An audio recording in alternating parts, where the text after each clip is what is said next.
Diz assim as Escrituras: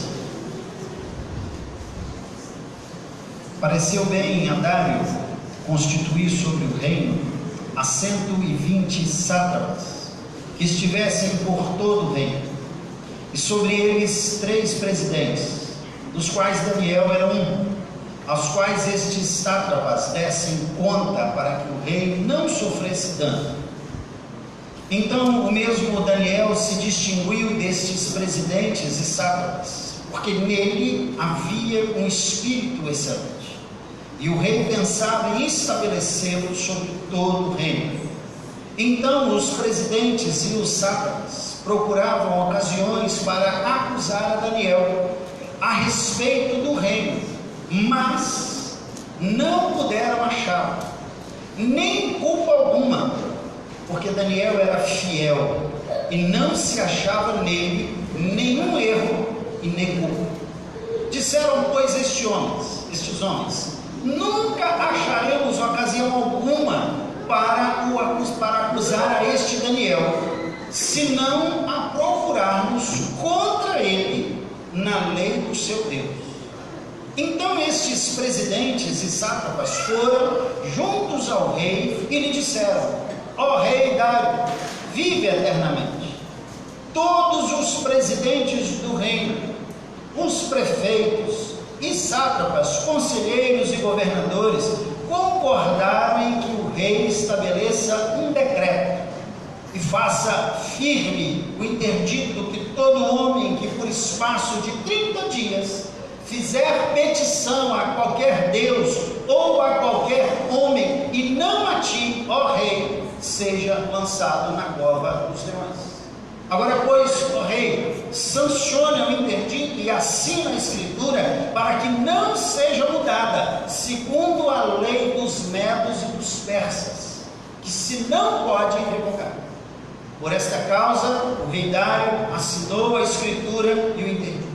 Daniel, pois, quando soube que a escritura estava assinada, entrou em sua casa e em cima, no seu quarto, onde havia janelas abertas do lado de Jerusalém, 3 vezes por dia se punha de joelhos e orava e dava graças diante do seu Deus, como costumava fazer.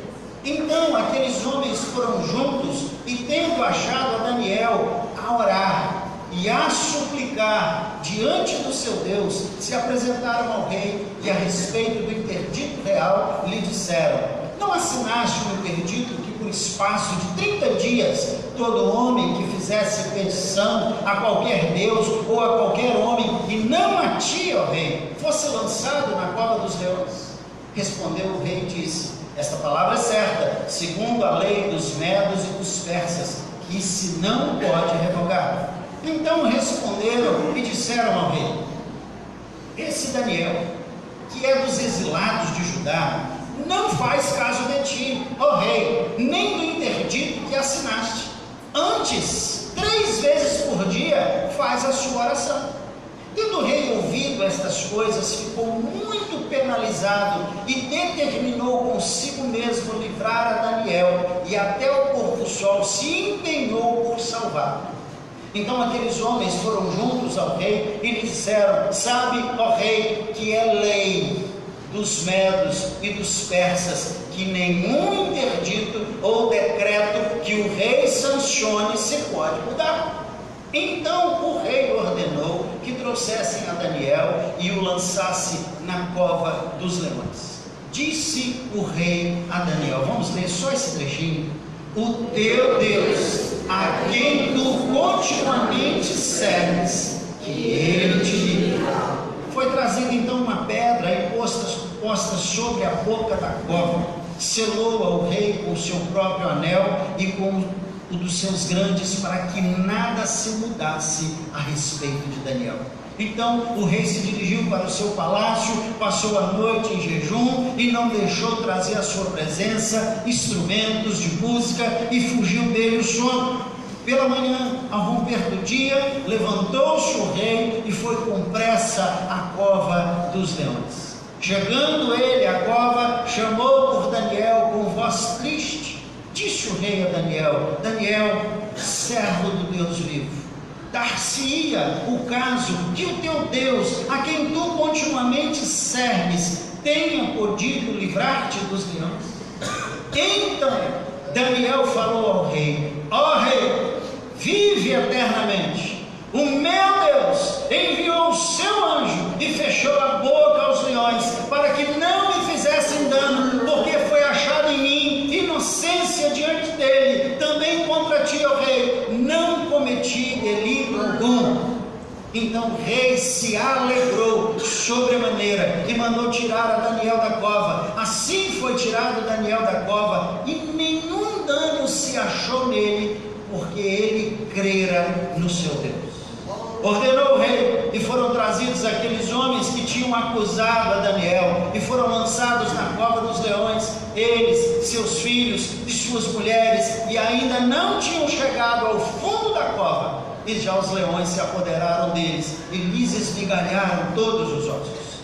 Então o rei Dário escreveu aos povos, nações e homens de todas as línguas que habitam em toda a terra: paz vos seja multiplicada. Faço um decreto, pelo qual em todo o domínio do meu reino os homens tremam e temam perante o Deus de Daniel, porque ele é o Deus vivo e que permanece para sempre. O seu reino não será destruído e o seu domínio não terá fim. Ele livra, ele salva, ele faz sinais e maravilhas no céu e na terra. Foi ele quem livrou a Daniel do poder dos leões. Daniel, pois, prosperou no reinado de Dário e no reinado de Ciro, o persa. Deus seja louvado. Amém? Crises. Quem não já viveu crise? Quem não já viveu situações de dificuldades na sua caminhada? Porém, há duas situações que eu preciso diferenciar para você de crise. Há uma crise que ela é procurada por nós. Há uma crise que eu gero. Há uma crise que eu crio. Eu busco por isso. Eu faço as minhas escolhas erradas. E então eu entro numa crise porque eu mesmo busquei isso. Eu mesmo lutei por isso. Eu mesmo corri atrás disso.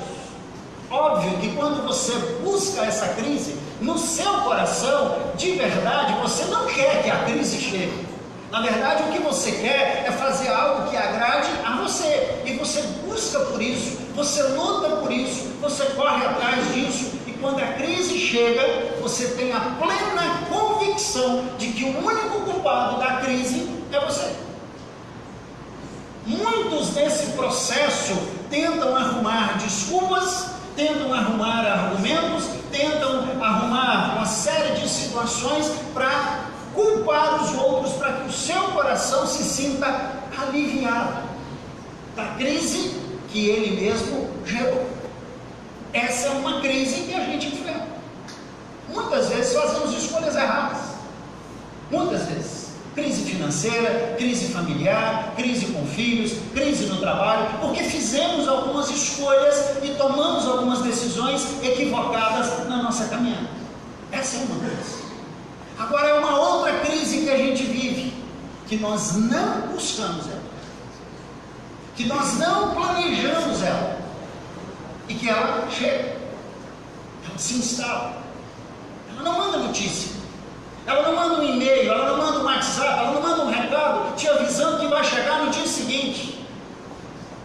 Ela simplesmente vem e ela foge do nosso controle, porque nós não temos absolutamente domínio nenhum sobre esse tipo de crise. Ela se instala, ela vem e ela não fala quanto tempo ela vai durar. E talvez essa crise é a crise que a gente chora, como Davi gritou, porque no Salmo 13, a expressão ali do hebraico, aqui Davi está gritando, e ele está dizendo: até quando, Senhor? Até quando?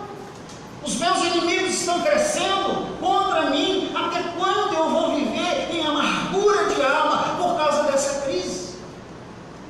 Porque você não buscou aquilo, pelo contrário, o seu coração estava em paz, o seu coração buscava algo bom da parte de Deus, o seu coração buscava servir a Deus, o seu coração buscava ter integridade com Deus. O seu coração era de se derramar na presença de Deus e buscar a face do Eterno. Mas a crise chegou.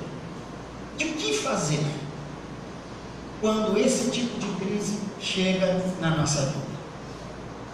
Daniel nos ensina muito nesse texto, de como a gente trabalha com essa crise, quando o nosso coração buscou fazer o que era certo, e fazer o que era certo incomodou alguém. Quando fazer o que é certo incomoda outras pessoas. E eu me lembro da palavra da Edmeia no domingo de manhã, e aí mais uma vez eu vou brincar, quem não veio, perdeu. E a Edmeia no domingo de manhã, ela falou sobre crentes maduros e crentes imaturos. E o crente imaturo, parece que ele tem algo dentro do coração dele, que ele não consegue ver prosperidade na vida do outro, incomoda ele não consegue ver alegria na vida do outro, ele não consegue ver o outro fluir, voar como águia, incomoda. Daniel é um cara que foi levado a esse lado, chegou na Babilônia de uma maneira completamente diferente do que ele vivia. Era um rapaz inteligente junto com seus amigos e foi colocado à parte pelo rei. E diz o texto que o rei colocou eles num determinado lugar e disse assim: dê para eles o melhor que eu tenho no meu reino. E diz o texto que Daniel decidiu não se contaminar com as iguarias do rei. Depois de um tempo, ele e seus amigos estavam bem. Aí aquele rei fez uma estátua, construiu algo e diz assim: olha, todo mundo vai ter que se curvar diante da minha estátua, a imagem que eu fiz, todo mundo vai ter que se curvar. Daniel e os amigos fazem o quê? Não se curvam, eles não negociam a fé, eles buscam agradar a Deus, eles não estão preocupados com os homens, eles estão preocupados com Deus, e eles então não se curvam. E aí chega a notícia e diz assim: tem uns meninos aí que estão meio desaforados, hein? Tem uns meninos aí que não estão se curvando não, tem que ter um bate-papo com eles aí, porque aí chama os meninos, conversa com eles, você acha que vocês não entenderam como é que é o negócio, a hora que der o sinal, vocês têm que curvar, entendeu? O que é que eu desenho? Fica tu sabendo, rei, que nós não vamos nos curvar. Então eu vou ter que jogar vocês na fornalha de fogo, 7 vezes mais. Eu estou fazendo uma ameaça. Está entendendo como é que é a conversa? Eu estou ameaçando vocês, presta atenção, vocês vão perder a vida. Eu estou ameaçando vocês, se vocês não se curvarem, vocês serão jogados na fornalha. Mas não é simplesmente na fornalha, eu vou mandar colocar fogo nela para ela ficar 7 vezes mais quente. Talvez muitos de nós, se tivessem nessa situação, talvez a gente diria assim: não, tá bom, não precisa nem esperar tocar, não, já vou curvar, porque a minha vida vale mais. Você está doido, rapaz? Quer morrer? Quer? Não, eu vou me curvar logo antes que dê algum problema. Os meninos olham para o rei e dizem assim: fica tu sabendo, rei, que se Deus quiser nos livrar, Ele vai nos livrar. Mas se Ele não quiser, Ele não vai fazer. Mas curvar diante da tua estátua, não vamos fazer isso. Porque não importa para nós servirmos a Deus e não ao Senhor. Então, amarra os meninos e joga os meninos lá dentro da fornalha. Diz o texto que os caras que foram jogar os meninos, o que aconteceu com eles? Aí daí a pouquinho chega uma notícia no ouvido do rei e fala assim: rei, quantos meninos nós jogamos lá dentro? Eu mandei jogar 3. Tem certeza? Não, porque parece que tem 4 lá dentro. E como é que eles estão andando? Andando, mas foi só 3, eu tenho certeza. Chama lá o rapaz, chamou. Foi quantos nós jogamos lá? Gente, saiu viajando, tá? Não tem no texto não. Vai procurar aí no texto, depois falar: o pastor está falando heresia aqui. Chama lá o camarada lá, quantos que ter ninguém andando lá dentro, porque nós jogamos eles amarrados ainda. Mas tem. Quantos tem lá dentro? 4. E a aparência dele não é de homem, não é de gente, a aparência dele é semelhante a Deus.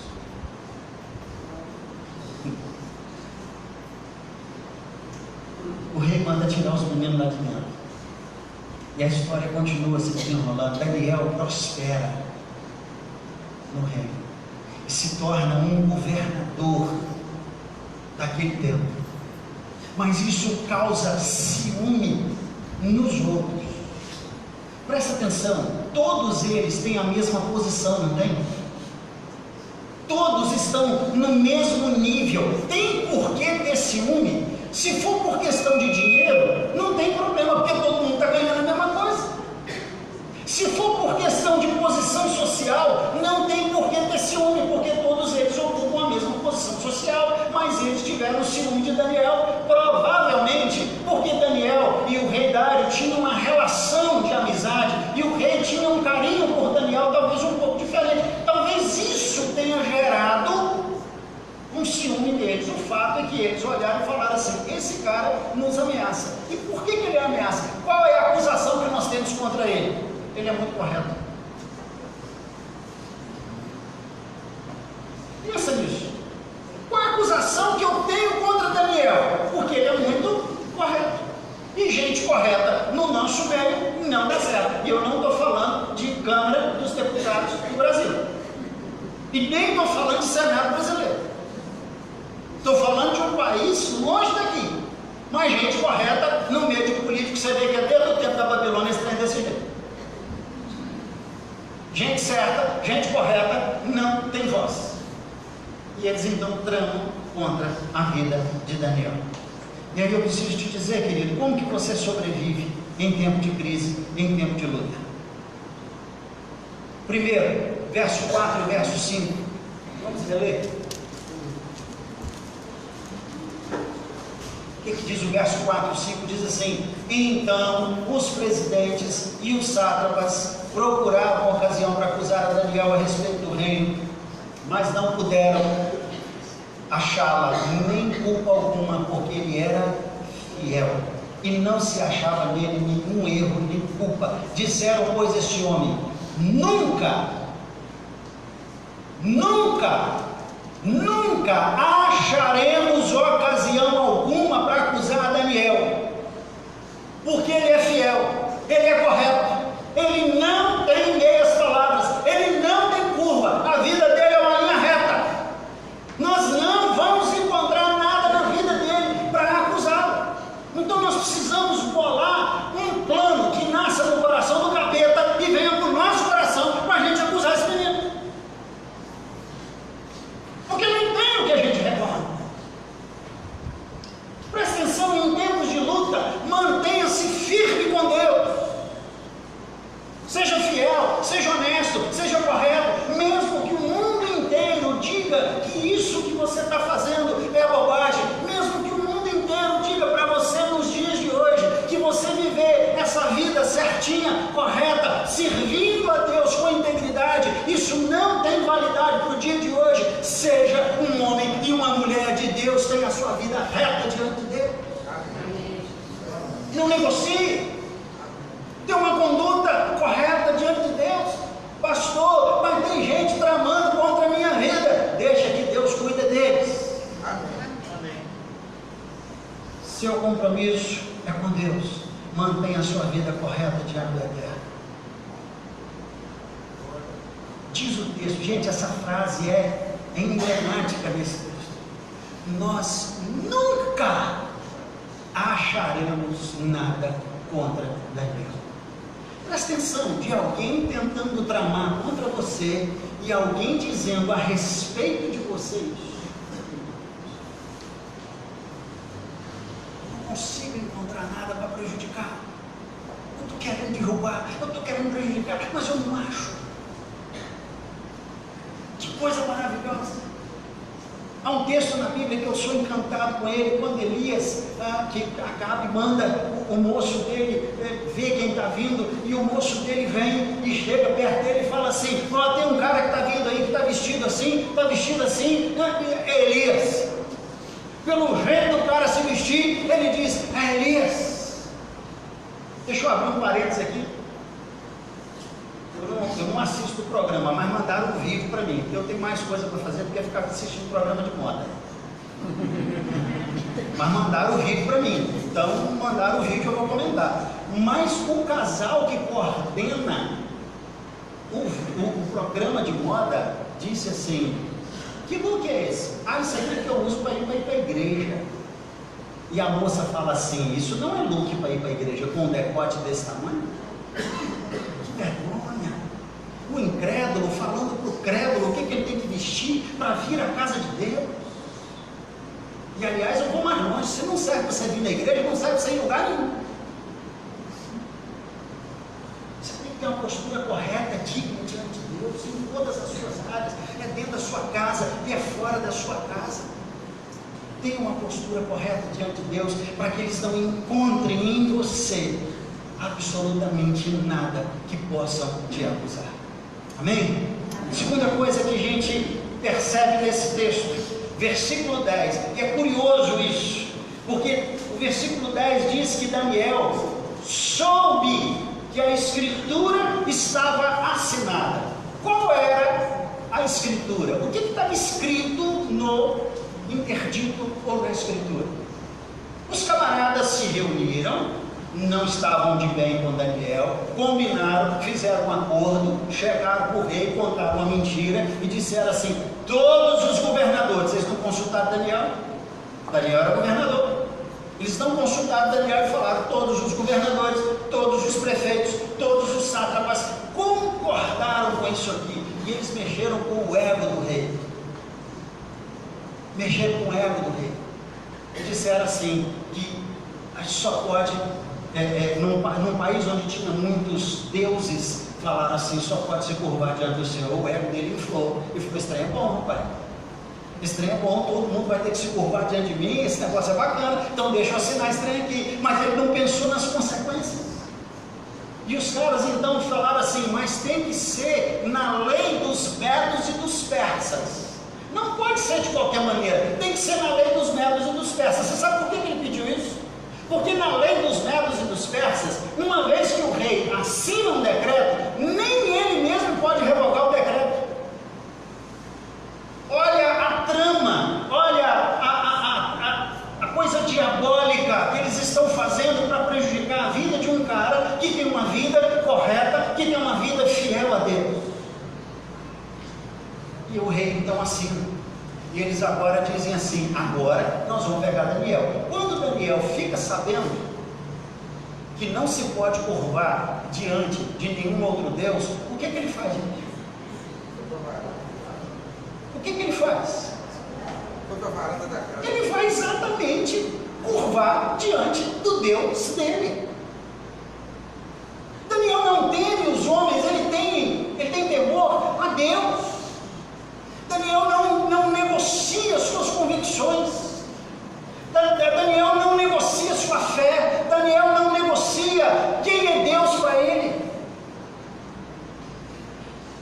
Ele vai para a janela da sua casa, para a varanda, onde tinham 4 janelas, e ele abre uma das janelas voltadas para Jerusalém, porque se você ler lá em 1 Reis, capítulo 18, você vai ver que está a profecia de que eles iriam para a Babilônia, e lá está escrito que quando eles estivessem na Babilônia, eles deveriam orar voltados para Jerusalém, e Daniel faz isso exatamente voltado para Jerusalém. E ele faz de que maneira? Eu vou fechar, eu vou dar uma olhadinha aqui para ver se alguém está me vendo. Não, ele escancara a janela e ele se prostra diante de Deus, porque ele não tem vergonha de adorar ao Deus a quem ele serve.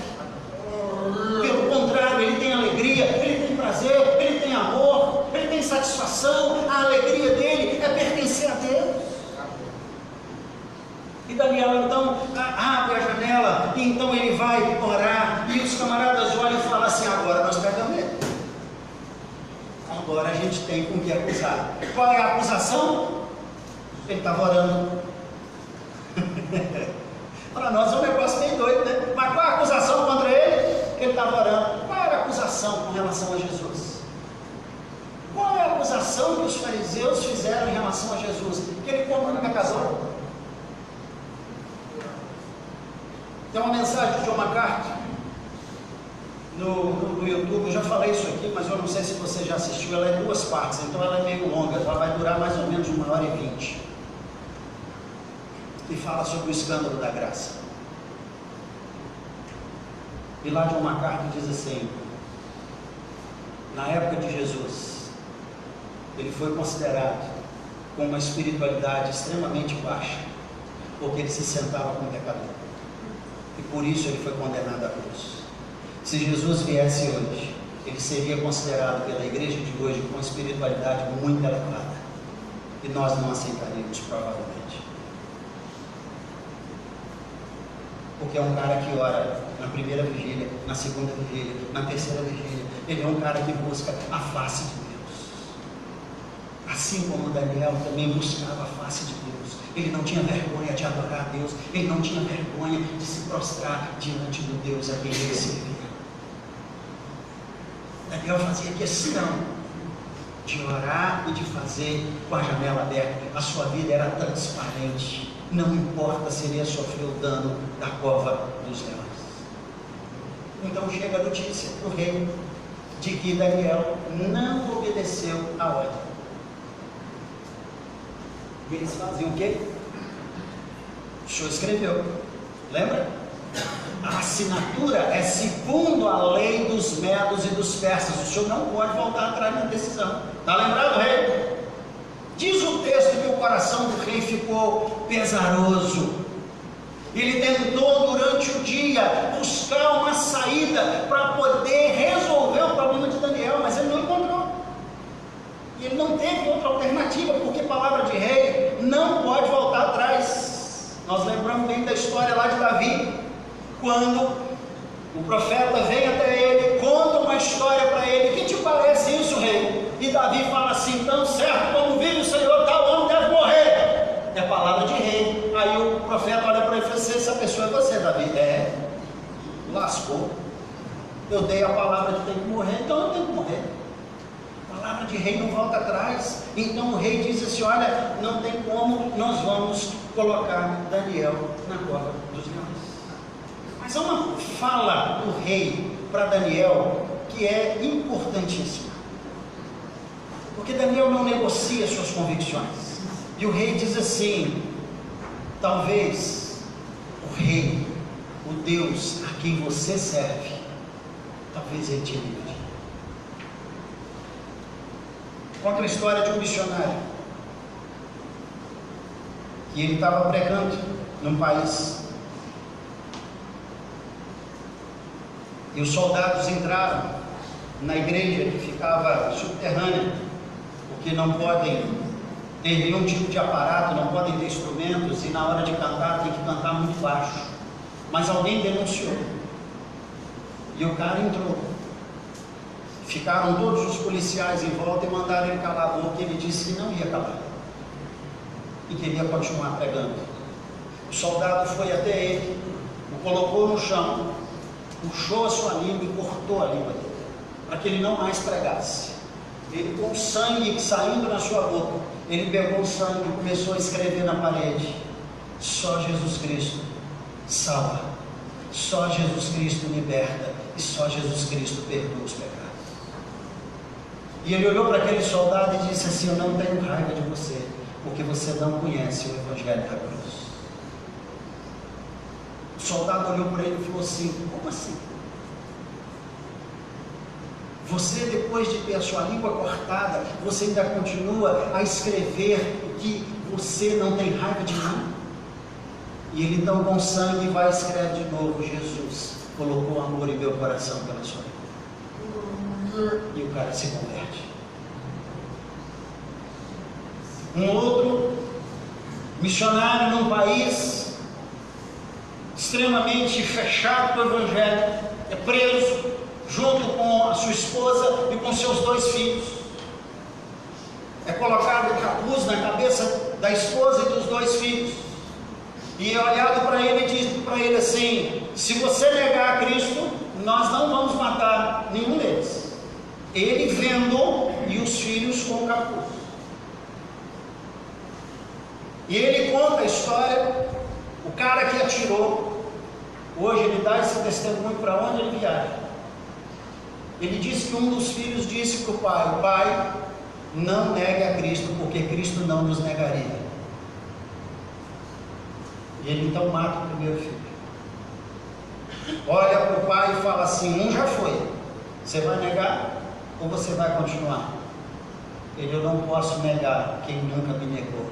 Bom, mata o segundo filho. E ele olha para ele e fala assim: só tem a sua esposa, você vai negar a Cristo? E falou: eu não posso negar amor a quem nunca me desamparou. E ele mata a esposa. E agora o cara encosta o revólver na testa dele e diz assim: só falta você. Você vai negar ele? Nunca. Antes está com Cristo do que está longe dele.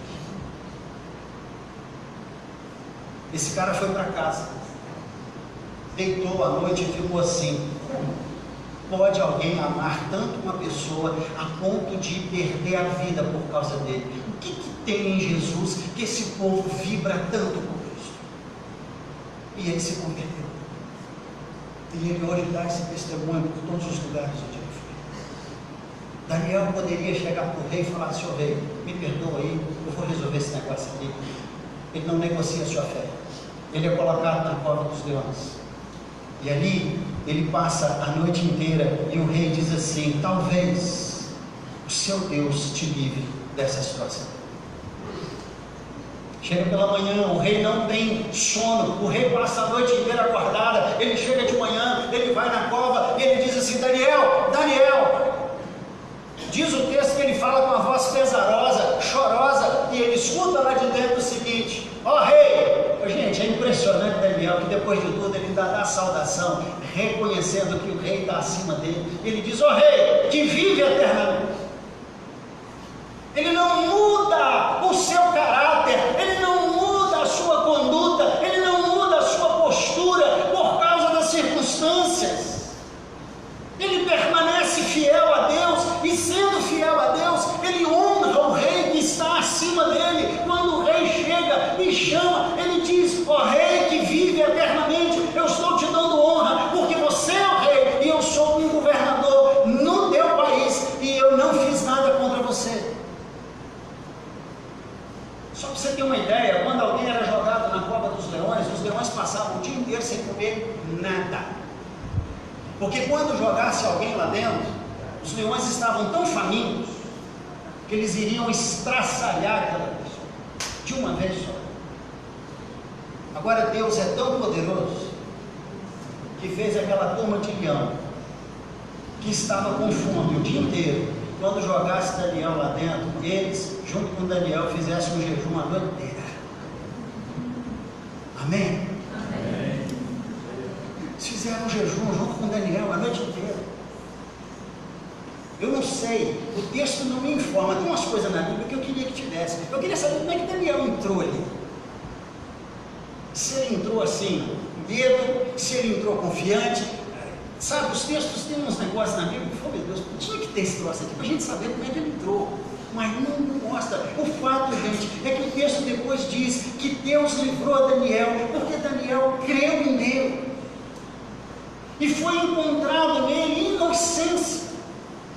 Uma trama foi feita contra a vida dele, mas a vida dele diante de Deus estava limpa, e Deus julgou a causa de Daniel contra as pessoas que tramaram contra ele, sem ele mover uma palha. Ele não fez oração imprecatória, ele não pediu para descer fogo do céu, ele não pediu para cair pedra na cabeça de ninguém, ele simplesmente adorou a Deus. Quando as pessoas tramavam contra a vida dele, ele adorou a Deus, ele louvou a Deus, ele serviu a Deus, ele foi fiel a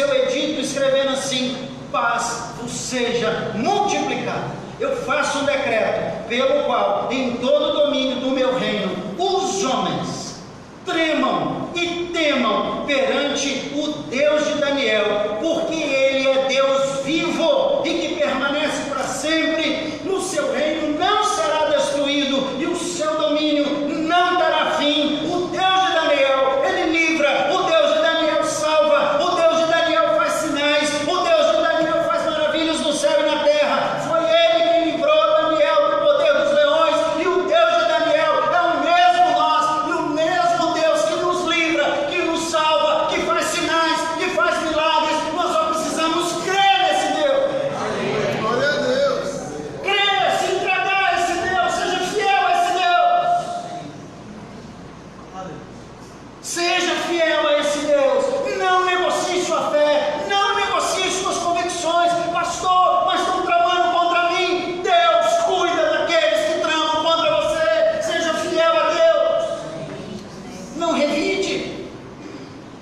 Seja fiel a Deus, porque o Deus de Daniel cura, porque o Deus de Daniel livra, porque o Deus de Daniel salva, e é esse mesmo Deus que está em nosso favor todos os dias da nossa vida. Fala, Deus. Ele cura,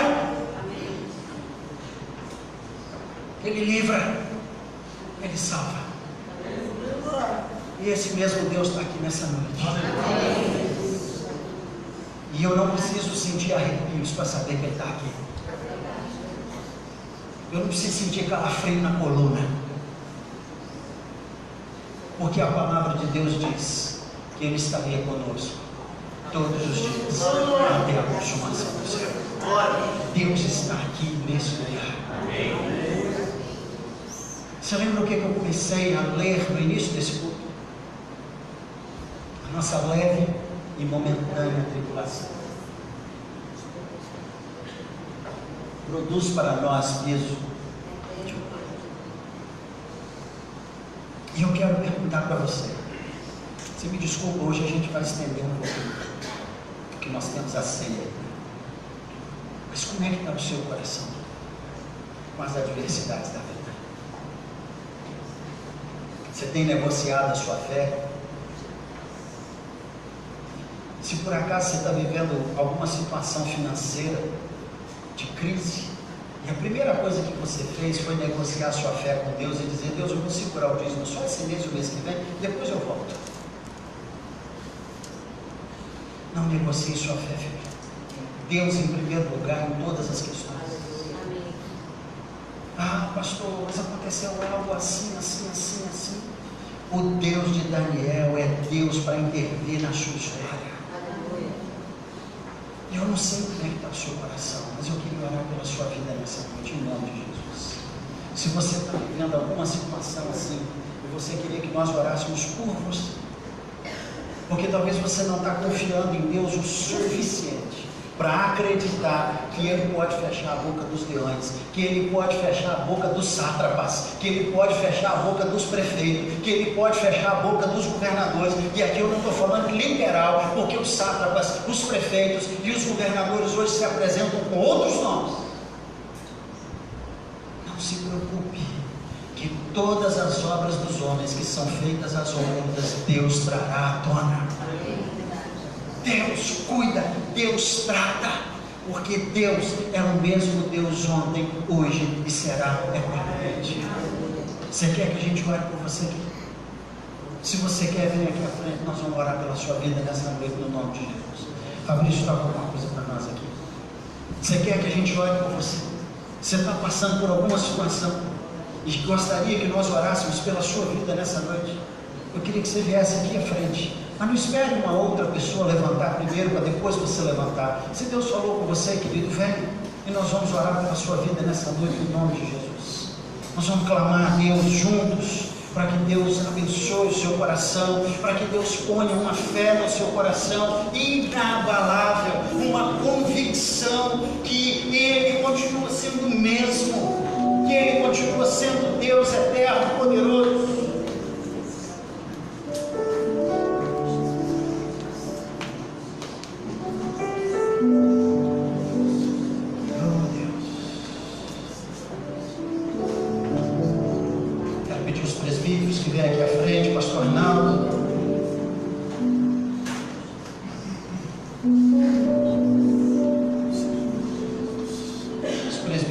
disponibilidade também, por favor, venha aqui orar pela vida dessas pessoas. O Anderson, o Mirique, por favor, venha aqui orar pela vida dessas pessoas que estão aqui à frente, clamar pela vida deles.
E nessa hora, Deus, eu clamo ao Senhor. Gere, ó Deus, no coração dos teus filhos uma fé, uma crença suficiente para passar por essa luta, para passar por essa crise. Nem mais, nem menos, mas o suficiente. E o suficiente para entender que foi o Senhor quem fez. O suficiente para eles entenderem que foi a tua boa mão quem abençoou. E que haja, Deus, o reconhecimento do coração. Ó Deus, fecha as bocas dos leões que têm se levantado contra a vida dessas pessoas. E que isso sirva de sinal, que isso sirva de testemunho para outros que não conhecem o Senhor Jesus. E que a tua boa mão, Deus, abençoe grandemente para a glória do teu nome. No nome de Jesus. Amém, amém, amém. Você que orou com eles aí, abraça eles aí e abençoe a vida deles no nome de Jesus.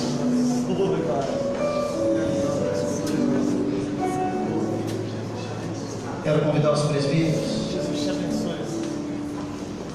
a tomarem assento conosco.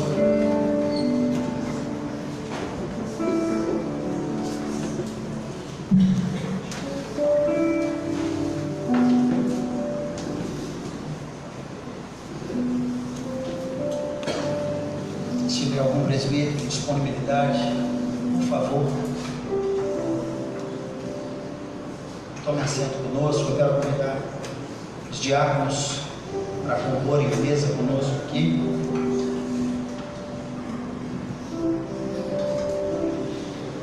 Os diáconos que estiverem presentes, por favor.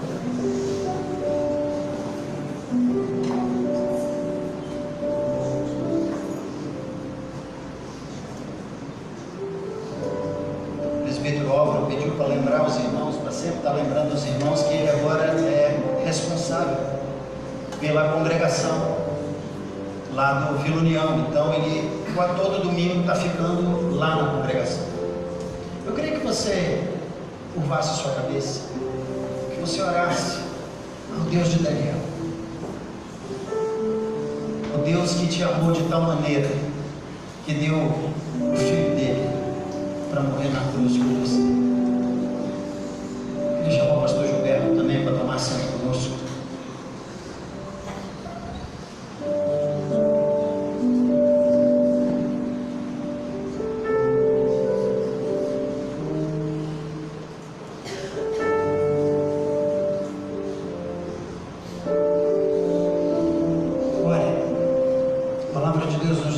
A orar, a colocar nossa vida diante de Deus. O apóstolo Paulo escreve à igreja de Corinto, ele diz assim: examine-se, pois, o homem a si mesmo, e só depois coma do pão e beba do cálice.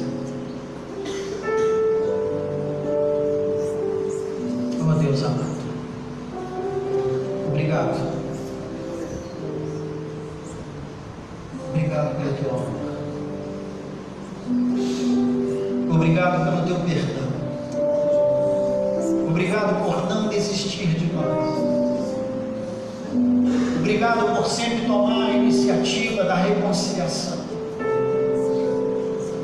Obrigado pelo corpo que foi dado, pelo sangue que foi derramado. Obrigado pela mesa que estamos diante dela. Obrigado porque essa mesa nos remete para um dia que a tua palavra diz que o Senhor vai voltar, e onde juntos celebraremos as bodas do Cordeiro, onde juntos celebraremos a vitória definitiva e triunfal do Cordeiro de Deus,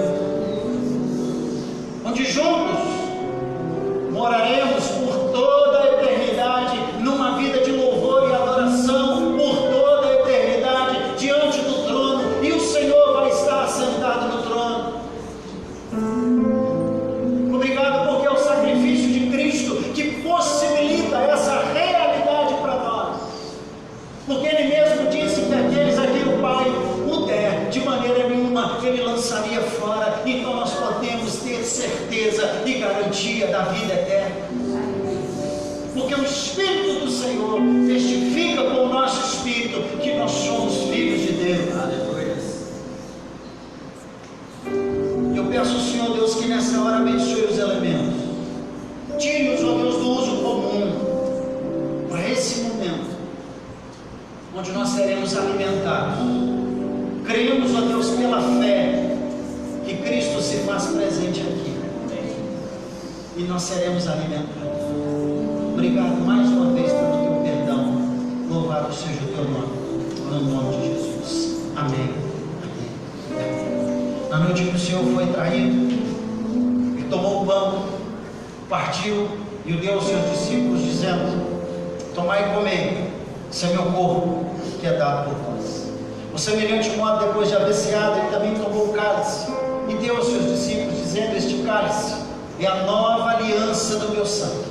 Fazei isso todas as vezes que o beberdes em memória de mim, porque todas as vezes que comerdes o pão e beberdes o cálice, anunciais a morte do Senhor até que Ele venha, e Ele vai voltar para buscar a sua igreja. Louvado seja o nome do Senhor. Eu quero convidar você que é membro dessa igreja. Queria convidar o Paulo Cícero e o Jonas também para tomar assento conosco, para nos ajudar aqui. Você que é membro dessa igreja, você que está nos visitando nessa noite, está em plena comunhão com a sua igreja, você é nosso convidado a participar da ceia do Senhor nessa noite. E para isso eu queria pedir que você ficasse de pé, para que assim facilitasse a ministração da ceia nesse momento. Assim que você pegar o pão, que você pegar o cálice, você pode se assentar, porque assim fica mais fácil para os irmãos identificarem. Senhor, como é bom podermos adorar